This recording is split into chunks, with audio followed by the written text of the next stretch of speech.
복음이 우리를 성도로 바꿉니다 라는 제목으로 짧게 말씀 나누기를 원합니다. 영화 킹스맨이라는 영국 영화가 있습니다. 007 시리즈와 비슷한 그 첩보 액션물이라고 생각하시면 돼요. 그 영화가 세계적으로 흥행에 성공을 하는데요. 그 이후로 이제 속편들이 계속 나오게 되죠. 다 괜찮았습니다. 저도 재밌게 봤는데요. 근데 그 영화에서 인상 깊은 장면들이 보통 많이 기억나는데 사실은 그 인상 깊은 장면 중에 주인공이 하는 대사가 사실은 이 영화를 유명세에 떨치게 했습니다. 그 영화에 나오는 주인공의 대사가 있습니다. 어느 이제 술집에서 건달들 무리와 그 안에서 격투를 벌이게 돼요. 양복 입은 이제 첩보원이거든요. 그러니까 이제 우습게 본 거죠. 그러면서 막 시비를 겁니다. 그때 주인공이 나가는 문을 착착착 잠궈버립니다. 아예 그 안에서 이제 끝장을 내려고. 그러면서 싹 돌아서면서 하는 말이 있습니다. Manners make man. 매너가 사람을 만든다. 너네 매너가 없다 이거예요. 버릇이 없다 이거죠. 그러면서 내가 너희들에게 매너를 알려주겠다. 그러면서 거기서 막 두들겨 팹니다, 이제. 그러면서 그냥 이제 주인공의 화려한 액션이 이제 영화에 나옵니다. 매너가 사람을 만든다. 예의를 모르면 사람이 될 수가 없죠. 그것처럼 복음이 우리를 성도답게 만듭니다. 교회에 나온다고 해서 저절로 성도가 되는 게 아닙니다. 복음의 깊이와 의미를 깨달을 때 우리가 비로소 성도다워지는 거죠. 아이들 보면 어릴 때는 사실 예절을 잘 모릅니다. 반말, 존댓말 이런 개념도 없죠. 그래서 집에서 엄마 아빠가 엄마한테는 존댓말 해야지, 했어요, 주세요 해야지. 그러면 이제 주세요 이렇게 이제 아이들이 혀 짧은 말로 하지 않습니까? 그러면서 존댓말, 어른들한테는 존댓말을 해야 된다. 또 이웃 사람들한테 인사하는 법을 가르치고, 또 유치원에 들어가면 그런 걸 가르쳐요. 이렇게 손 모으고 인사하는 법, 걸을 때는 조용히 걸어야 되고, 밥 먹을 때는 또 친구들을 대할 때는 때리면 안 되고, 욕을 하면 안 되고, 이런 것들을 이제 어릴 때부터 교육하고 가르치면서 아이가 사람다워지는 것 아니겠어요? 근데 만약에 이 아이가 컸어요. 청소년이 되었고 청년이 되었는데도 반말, 존댓말 구분 못하고 아무 때나 반말하고 그냥 예의 범절도 없이 행동 막 하고, 그러면 사람들이 그 아이를 욕하기 전에 누구를 욕해요? 부모를 욕합니다. 저거 부모가 누군지 몰라도 저 가정교육 잘못 시켰다고. 그러니 애가 저렇게 되지.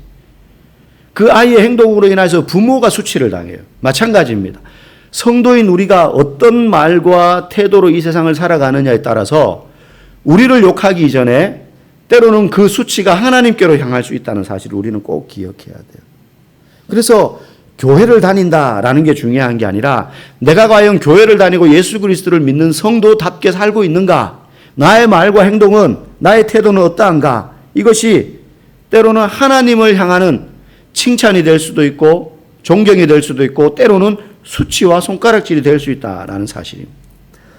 그런 의미에서 오늘 본문은요, 우리가 하나님의 자녀로서 이 땅을 살아갈 때 어떤 태도로 살아갈 것인가에 대해서 크게 한 두 가지를 이야기합니다. 사실 두 가지만 필요한 건 아니죠. 더 많은 행동의 모습들, 변화들이 있어야 되지만 크게 두 가지를 이야기해 줍니다. 중요한 건 이건 성품의 문제가 아니라는 거예요.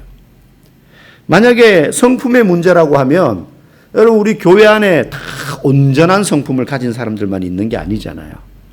아직도 성격적으로 문제가 많고 어떤 사람은 말이 좀 험하기도 하고 그렇게 살아온 거예요.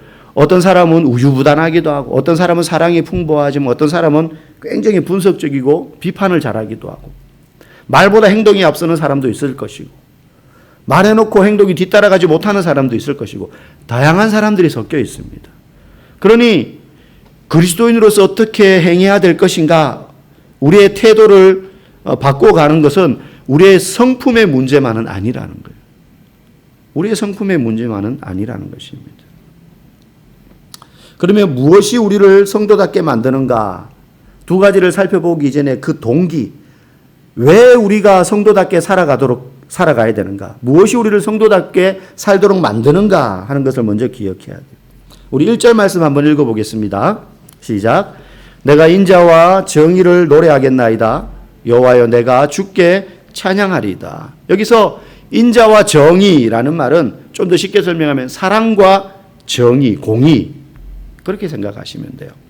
우리가 이 땅에서 사랑을 행하고 그리고 정의롭게 사는 것의 출발점은 우리의 성품에 의해서가 아니라 복음에서 시작된다는 거예요. 만약에 우리의 성품에서 시작된다면 우리가 예수를 믿고 난 다음에도 우리는 내 성품에 의지해서 살 수밖에 없어요. 그런데 우리의 성품이라는 게 환경 따라 내 여건 따라 내 감정 따라 막 기복이 심합니다. 기분 좋을 때는 한없이 너그러울 수 있는데요. 그렇지 못할 때는 우리의 입술에서 화살이 나갈 수도 있어요. 비수가 상대방의 가슴에 꽂히는 그런 말들을 할 수가 있다는 거죠. 우리의 성품에 의해서가 아니라 복음에서 시작되는 거예요. 사랑과 정의의 행동과 태도는 복음에서 시작된다는 것을 기억해야 됩니다. 왜냐? 십자가, 복음의 핵심인 십자가야말로 하나님의 사랑과 정의를 가장 명확하게 보여주는 상징이기 때문에 우리를 사랑하셔서 십자가에 예수님이 달리셨어요. 그런데 그 십자가에 달리신 말할 수 없는 사랑 때문에 우리가 죄에서 구원받는, 죄로 말미암아 그 대가로 멸망받아야 되는데 우리를 구원시켜주는 공의를 행하셨어요. 우리가 죽어야 되지만 우리를 살려주시는 사랑과 공의가 그 십자가에 드러난단 말이죠. 그래서 십자가가 무엇인지, 다시 말하면 복음이 무엇인지 그 깊이를 알고 그 은혜를 경험한 사람은 그 은혜 때문에 우리의 삶의 태도가 변하게 되는 거예요. 성품 때문에 바뀌는 게 아니라는 것입니다. 이 복음의 은혜가 충만한 사람은 너그러워지는 거예요. 사랑이 풍부해지고 정직하게 살려고 애쓰게 된다는 겁니다. 반대로 은혜가 없는 사람은 그렇게 못 살아요. 왜? 복음의 은혜가 없으니까 조금만 건드려도, 내 형편이 조금만 나빠져도, 내 삶이 조금만 불편해지고 불리해지면 바로 분노하게 되고 다른 사람을 정죄하고 책임을 전가하거나 공격하게 돼요. 은혜가 사라진 자리에는 자기 중심성밖에 남지 않기 때문에, 은혜가 사라지면 너그러워지지 않는 이유가 자기 중심성밖에 남지 않기 때문에, 자기 보호의 생각이 먼저 앞서요. 내 은혜가 충만하면, 복음의 은혜가 충만하면, 그 십자가를 알므로 그 은혜가 충만해지게 되면 나보다 상대방을 먼저 배려하게 되는 거죠. 배려하게 되는 거죠. 그러니 먼저 내가 하나님의 자녀답게 살려면 복음을 알아야 되고 그 은혜를 깊이 묵상해야겠구나. 이것을 우리가 먼저 기억해야 됩니다. 그러면 오늘 본문에서 말하는 복음으로 충만한 성도의 삶의 태도, 무엇이 바뀌어야 되는가? 첫 번째는 정직한 마음에 대해서 이야기합니다. 우리 2절과 3절 말씀 읽어보겠습니다. 내가 완전한 길을 주목하오리니 주께서 어느 때나 내게 임하시겠나이까. 내가 완전한 마음으로 내 집안에서 행하리이다.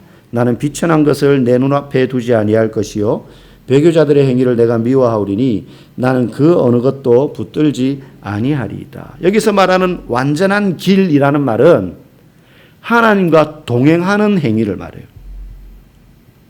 길 자체가 완전한 게 아니라 하나님과 함께 동행하는 그 길이 완전한 거예요.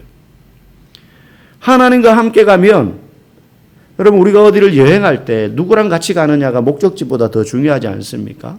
그냥 동네 근처 공원을 가더라도 내가 사랑하는 사람과 가면 그 여행은 완전한 여행이 되는 거예요.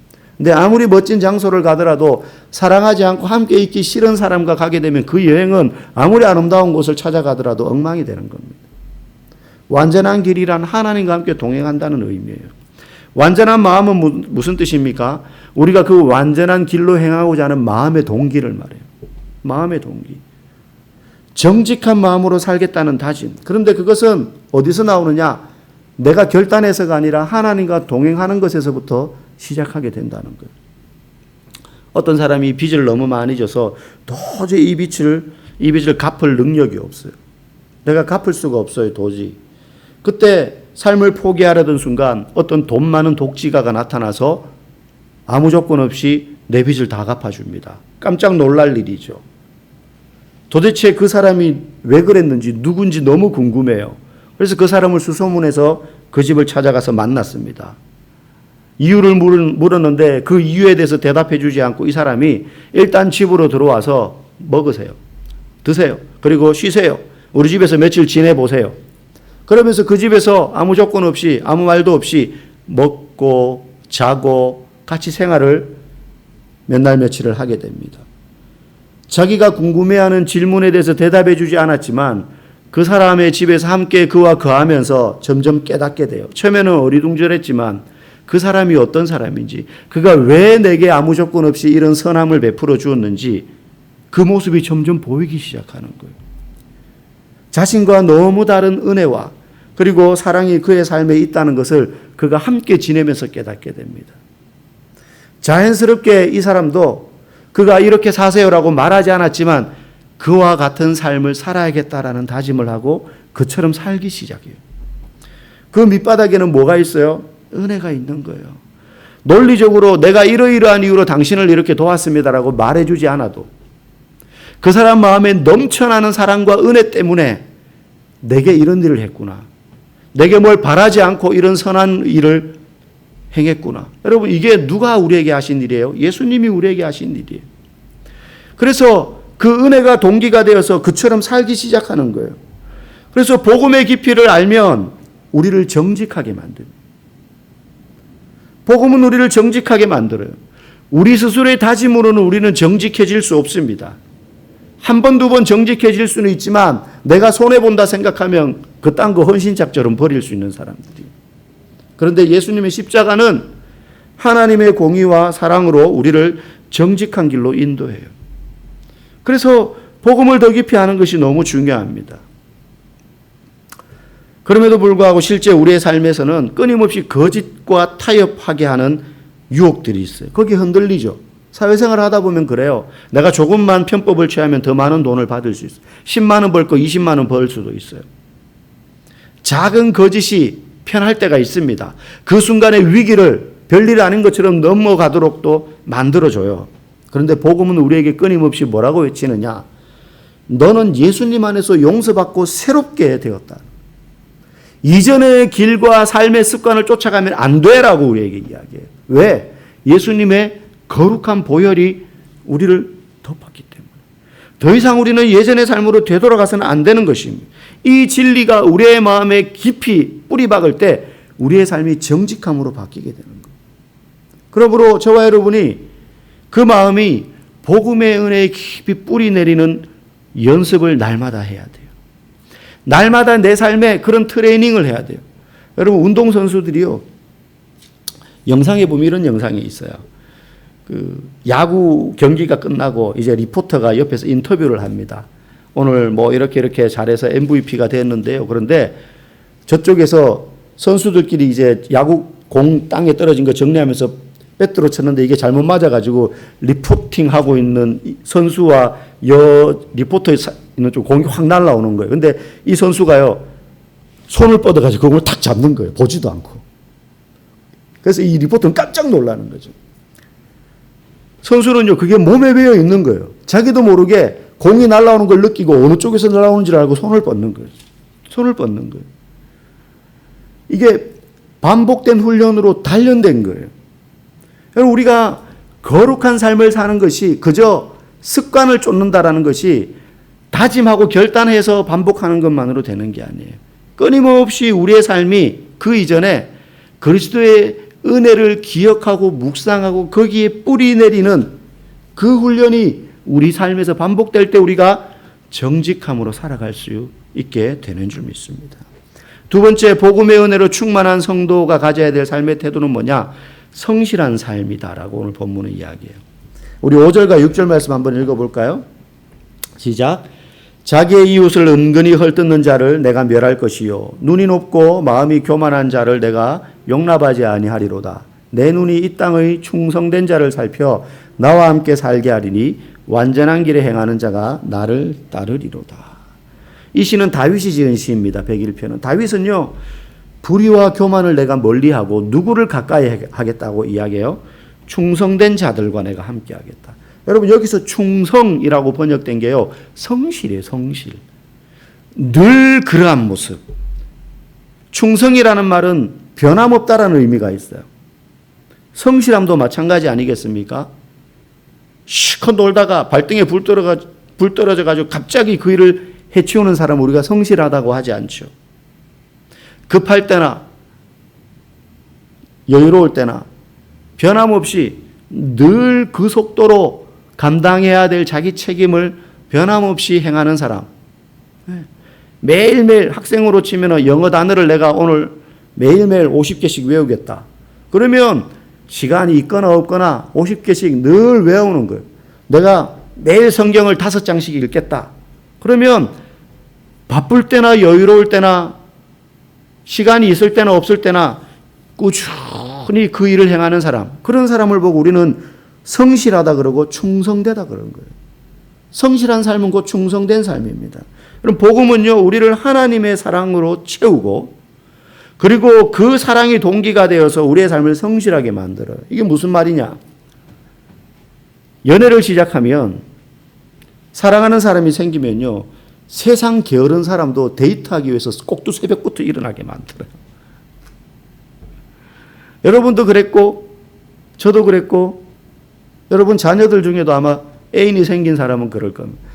저놈이 애인 없을 때는 해가 중천에 떠도 일어날 생각 안 하고 잠만 자더니 애인 생기니까 그 전날 새벽 2시, 3시에 잠들고도 새벽같이 일어나서 만나러 가는 거예요. 사랑하니까.